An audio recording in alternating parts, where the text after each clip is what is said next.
మా అత్తమ్మ చేసిన ప్రాన్ ఫ్రై రెసిపీ. దీనికోసం బ్యాడిగే మిర్చి, నార్మల్ మిర్చి హాట్ వాటర్లో సోక్ చేసుకొని పక్కన పెట్టుకోవాలన్నమాట. సోక్ అయిన తర్వాత మిక్సీ పట్టుకోవాలి దాన్ని. దీనికోసము నేను ప్రాన్స్ తీసుకున్నాను. ఇవంతా వీన్ తీసేసిన ప్రాన్సేనండి, తీయించుకొని వచ్చారనమాట మా హస్బెండ్. సో వాటిని బాగా 2-3 టైమ్స్ వాష్ చేసుకొని దాంట్లో సాల్ట్, కాస్త పసుపు, కాస్త ఉప్పు యాడ్ చేసుకొని బాగా మిక్స్ చేసుకొని ఒక 15-20 మినిట్స్ పక్కన పెట్టేయాలన్నమాట. ఇవంతా కావాల్సిన పదార్థాలు. సో పాన్ హీట్ అయిన తర్వాత ఆయిల్ వేసుకొని మనం దాంట్లో ఆనియన్స్ యాడ్ చేసుకోవాలన్నమాట. బాగా హీట్ అవ్వాలి ఆనియన్స్. అందులోనే కాస్త 1 టీ స్పూన్ సోంఫ్ కూడా యాడ్ చేసుకోవాలి, కాస్త సాల్ట్ కూడా యాడ్ చేసుకోవాలన్నమాట. క్లిప్ మిస్ అయింది ఇక్కడ.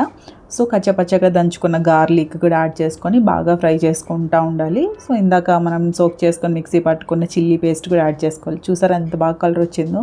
సో కరివేపాకు కూడా యాడ్ చేసుకొని బాగా కాస్త పచ్చివాసన పోయేంత వరకు ఫ్రై చేసుకోవాలన్నమాట. మనము మ్యారినేట్ చేసి పెట్టుకున్న ప్రాన్స్ అన్నిటిని కూడా అందులో వేసి బాగా మిక్స్ చేసుకుంటూ ఫ్రై చేయాలి. కాసేపు ఉండి మూత పెట్టేస్తామన్నమాట. ఎందుకంటే మూత పెట్టడం వల్ల నీరు కూడా బాగా ఊరుతుంది, ఆ నీరుతోనే ఉడుకుతుంది. సో మనకు అందులోనే కాస్త ధనియాల పొడి, కొత్తిమీర, జీలకర్ర పొడి కూడా యాడ్ చేసుకుంటాము. ఫ్రై చేస్తూనే ఉంటాం అన్నమాట.